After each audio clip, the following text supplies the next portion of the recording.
एक महिला मुख्यमंत्री है, महिलाओं के प्रति संवेदनशीलता होनी चाहिए, वहां इस प्रकार की संवेदनहीनता, इस प्रकार की ब्रुटैलिटी आखिर क्यों है? अगर कस्बा लॉ कॉलेज के रेप केस को देखा जाए और पीड़िता ने, विक्टिम ने खुद स्टेटमेंट जारी किया है, लिखित स्टेटमेंट, वह स्टेटमेंट भी मैं लेके आया हूं, उसके भी कुछ पोर्शंस आपके पास रखूंगा। उसको ध्यान से पढ़ा जाए तो एक बात स्पष्ट होता है कि यह पूरा रेप का जो गैंग रेप का जो कुचक्र हुआ है, यह कहीं ना कहीं स्टेट स्पॉन्सर्ड ब्रूटैलिटी है, एक राजनैतिक दृष्टिकोण से प्रेरित जघन्य क्रूरता है। मैं क्यों ऐसा कह रहा हूं? क्योंकि इसमें एक कॉलेज के यूनियन का संबंध है। जो मुख्य आरोपी है, जिसका नाम मनोजीत मिश्रा है, मनोजीत मिश्रा खुद ही जो टीएमसी की स्टूडेंट विंग होती है उसके सेक्रेटरी रहे हैं, वो पूर्व छात्र रहे हैं उस कॉलेज के, बाद में कॉन्ट्रैक्टरी भी करते हैं और लॉ की प्रैक्टिस भी करते हैं। वो खुद टीएमसी का सदस्य है। मैं वो फोटो भी दिखाऊंगा जहां वो टीएमसी के बड़े बड़े नेताओं के साथ बैठे हैं, खड़े हैं और समय गुजार रहे हैं। He is a member of TMC, Manojit Mishra, the main accused. उसके साथ जैब अहमद और प्रमीत मुखर्जी, जो बाकी दोनों हैं, वो उस लॉ कॉलेज के छात्र हैं। और इस पूरे घटना चक्र को बहुत ही विस्तार से समझाया है पीड़िता ने।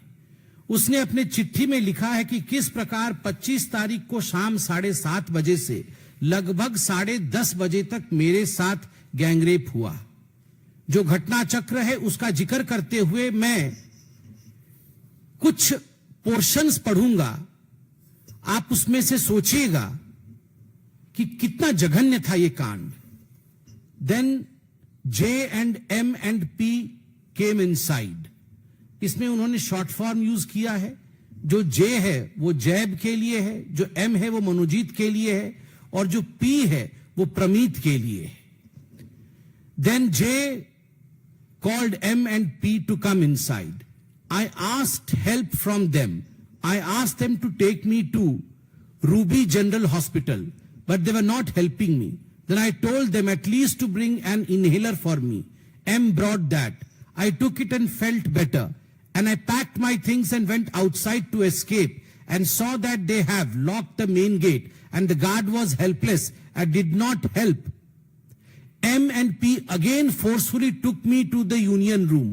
I asked J, that is Jeb, to let me go। I even touched his feet, but he didn't let me go। He instructed M and P to take me to the guard's room and make the guard sit outside। They did so। They took me to the guard's room forcefully। J undressed me and started forcefully rape me। इसमें grammatical error है, rapping होना चाहिए, उन्होंने rape लिखा है, मगर भाव को समझने की आवश्यकता है। forcefully rape me। Then I fought back। He blackmailed me, threatened me, which he was doing from before। ये एक पैराग्राफ मैंने पढ़ा। दूसरे पैराग्राफ को देखिए। And called us inside the union room saying that something needs to be talked about the unit। We went inside। Approximately 7 us of were there। Then I could not read the sentence, मैं पढ़ नहीं पा रहा हूं, said dented in J started discussing about the unit, his personal life, his power and everything। But after some time, P called me outside the union room and asked me about my loyalty towards J and the unit। I promised him to provide my loyalty towards him and the team, as I was appointed as the girls' secretary। So I gave him the faith of my support towards the unit। Then we went back to the union room, and after some time, J asked me whether P has explained me everything or not। Then I said, yes, Dada, I will always be with the unit, don't worry। और last में मैं पढ़ता हूं एक paragraph. He also tried to hit me with a hockey stick। I just let myself like a dead body. He finished his penetration, forceful intercourse, and left me. I went outside the room at 10:50 p.m. He asked me not to tell anyone. He asked me to tell that we are discussing about the unit inside. After going out, I went to the union room. He threatened me and that he will kill my boyfriend and arrest my parents. बहुत सारे paragraphs हैं जो मैं पढ़ नहीं रहा हूं, मगर मैं उसका लब्बो लुबाब आपको बताता हूं. यूनियन में 7 लोग, जो कॉलेज यूनियन टीएमसी की प्रचारित है, जो कॉलेज यूनियन टीएमसी की है, उसके 7 लोग इकट्ठे हुए हैं. उनमें ये 3 जो गैंग रेप करने वाले अक्यूज्ड है, जिन्होंने गैंग रेप किया है, वह भी मौजूद है. इनमें से किसी को इस पीड़िता के साथ प्रेम का संबंध स्थापित करना है. उन्होंने कहा कि आप मुझसे शादी कर लो. बाद में लड़की ने कहा कि मेरा बॉयफ्रेंड है, मैं शादी नहीं कर सकती. और उसके बाद ये सारा कुछ हुआ है. गार्ड रूम के अंदर उस पीड़िता को लिया गया है और सबसे दुखद विषय है, गार्ड वहां मौजूद थे. गार्ड को बाहर जाने के लिए इशारा किया गया. गार्ड सब कुछ देखते रहे, मगर गार्ड्स ने कुछ नहीं किया. वो बाहर आ गए और अंदर में फोर्सफुल इंटरकोर्स, रेपिंग, इन सभी शब्दों का प्रयोग पीड़िता ने स्वयं अपने स्वहस्त लिखित चिट्ठी, जो चिट्ठी आज पूरे दुनिया के सामने है, उस चिट्ठी में मैं दिखाना नहीं चाहूंगा क्योंकि नाम भी इसमें होगा. खैर, उन्होंने नाम साइन नहीं किया है. मैं उस पोर्शन को छुपा करके आपको दिखाना चाहूंगा कि ये वो चिट्ठी है. ये वो चिट्ठी है जो चिट्ठी पीड़िता ने लिखा है. आप सोचिए, हॉकी स्टिक से मारा जाता है, उसको एस्मेटिक अटैक आती है, वो पैर पड़ती है और कहती है मुझे इनहेलर दे दो, मुझे हॉस्पिटल ले जाओ. उन्होंने मना किया, हॉस्पिटल नहीं लेके जाएंगे. उन्होंने कहा मुझे जिंदा रहने के लिए इनहेलर की आवश्यकता है. Right outside of a horror Hindi movie, जो हम देखते हैं हॉरर स्टोरीज में कि किस प्रकार से दानव और दैत्य किसी महिला के साथ व्यवहार कर रहे होते हैं, ठीक उसी प्रकार का व्यवहार टीएमसी के इन गुंडों ने एक पीड़िता के साथ किया. हॉस्पिटल नहीं लेके गए, बाद में इनहेलर लाके से दिया गया, जान बची, मगर धमकाया गया कि अगर आपने एक शब्द भी बोला तो तुम्हें तो मारेंगे ही, बॉयफ्रेंड को मारेंगे और माता पिता को सरकार से अरेस्ट कराएंगे. ये जो सरकारी प्रोटेक्शन है, आप सोच के देखिए. टीएमसी के ही एक नेता ने यह काम किया है, मनोजीत मिश्रा. यह है मनोजीत मिश्रा. और मनोजीत मिश्रा को आप किनके साथ देख सकते हैं? ये मनोजीत मिश्रा अभिषेक बनर्जी के साथ है. ये मनोजीत मिश्रा है मिनिस्टर चंद्रिमा भट्टाचार्य के साथ, जो ममता बनर्जी की काफी नजदीकी मंत्री मानी जाती है. ये मनोजीत मिश्रा है टीएमसी की काउंसिलर और ममता बनर्जी की sister in law Kajri Banerjee के साथ. आप देख सकते हैं, खुद सुप्रीमो के साथ हैं अभिषेक के साथ, खुद मंत्री के साथ है मनोजीत, और रिश्तेदार ममता बनर्जी की सिस्टर इन लॉ और काउंसिलर के साथ है. ठीक उसी प्रकार आप मनोजीत मिश्रा, जो मुख्य आरोपी है, उसको देख सकते हैं टीएमसी के एमएलए देवाशीष कुमार के साथ. आप देख सकते हैं उनको टीएमसीपी के प्रेसिडेंट तिरंकुर भट्टाचार्य जी के साथ, और ठीक उसी प्रकार टीएमसी काउंसिलर जो मैंने आपको दिखाया था, उनके साथ ये तस्वीर देख सकते हैं. देखिए, ये जो बार बार घटनाएं घट रही हैं बंगाल में, उसके पीछे की सोच को देखिए. इसको कितने लाइटली ममता बनर्जी लेती है. She takes all these brutal, I would say, rape incidences quite lightly. Kalyan Banerjee, जो एक जाने माने एमपी है, सांसद है, काफी नजदीक है ममता बनर्जी के, उनका वक्तव्य देखिए कल. क्या कैलस वक्तव्य है, किस प्रकार का वक्तव्य है. वक्तव्य में वो कहते हैं कि हम इसमें क्या कर सकते हैं, क्या हर जगह हम पुलिस खड़ी कर दे? अगर क्लासमेट ही क्लासमेट का रेप कर दे, दोस्त दोस्त का ही रेप कर दे, तो हम इसमें क्या कर सकते हैं? क्लासमेट क्लासमेट का रेप कर दे तो हम क्या कर सकते हैं? मतलब सरकार कुछ नहीं कर सकती, होम मिनिस्टर ममता बनर्जी कुछ नहीं कर सकती, चीफ मिनिस्टर ममता बनर्जी कुछ नहीं कर सकती है यदि क्लासमेट क्लासमेट का रेप करे. दूसरा, यदि कॉलेज के कैंपस के अंदर हो तो सरकार क्या कर सकती है? क्यों? कॉलेज का कैंपस का अंदर का विभाग सरकार से बाहर होता है क्या? Is the college a different state?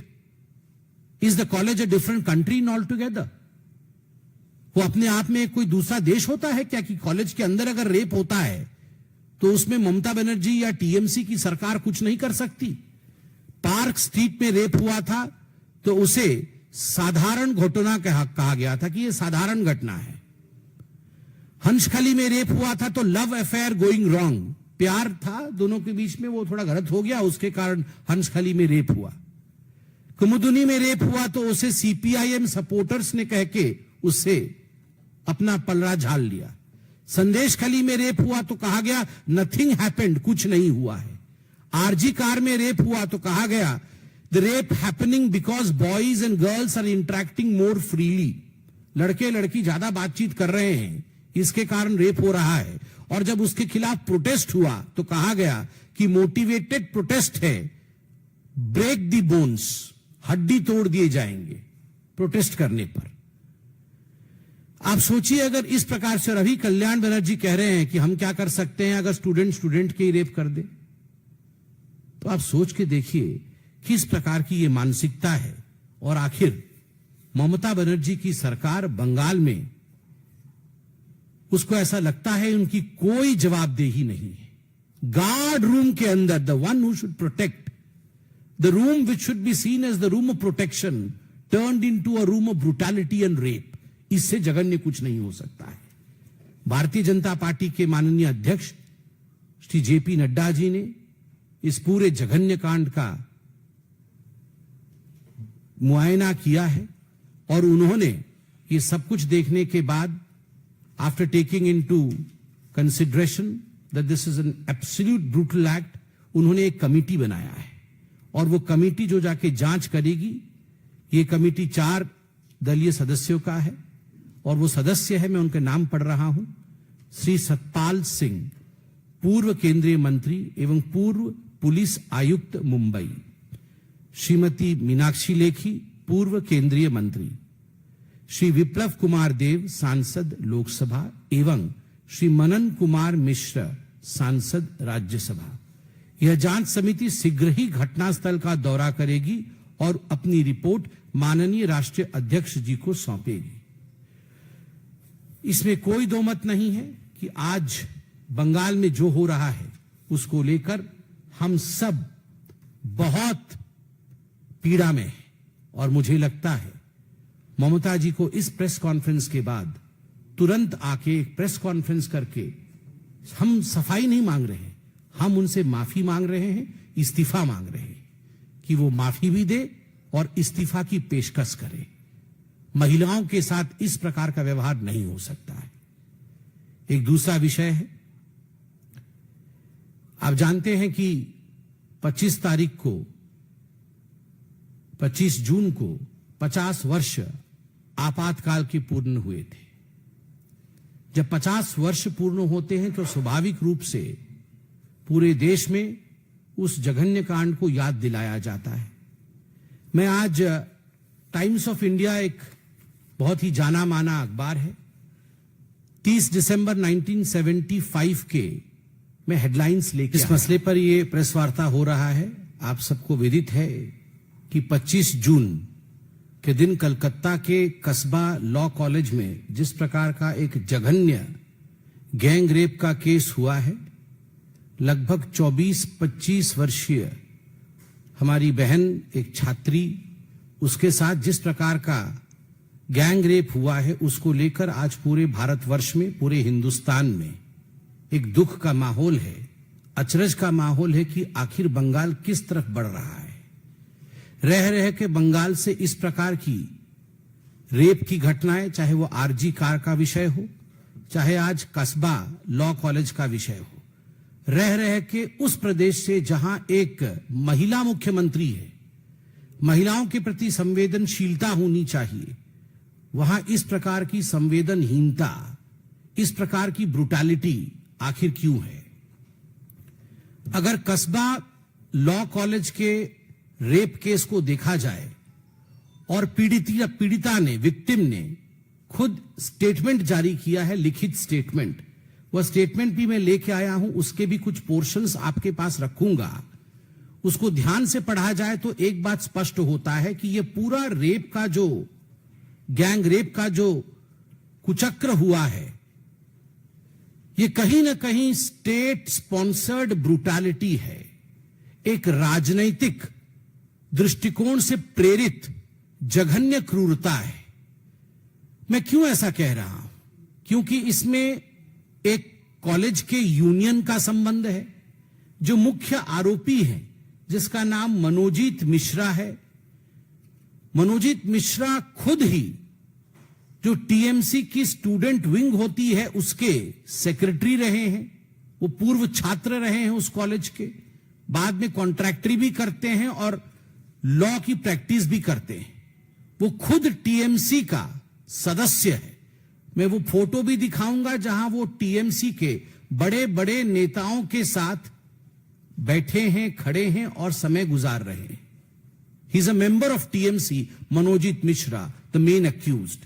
उसके साथ जैब अहमद और प्रमीत मुखर्जी, जो बाकी दोनों हैं, वो उस लॉ कॉलेज के छात्र हैं। और इस पूरे घटना चक्र को बहुत ही विस्तार से समझाया है पीड़िता ने। उसने अपने चिट्ठी में लिखा है कि किस प्रकार 25 तारीख को शाम 7:30 बजे से लगभग 10:30 बजे तक मेरे साथ गैंगरेप हुआ। जो घटना चक्र है उसका जिक्र करते हुए मैं कुछ पोर्शंस पढ़ूंगा, आप उसमें से सोचिएगा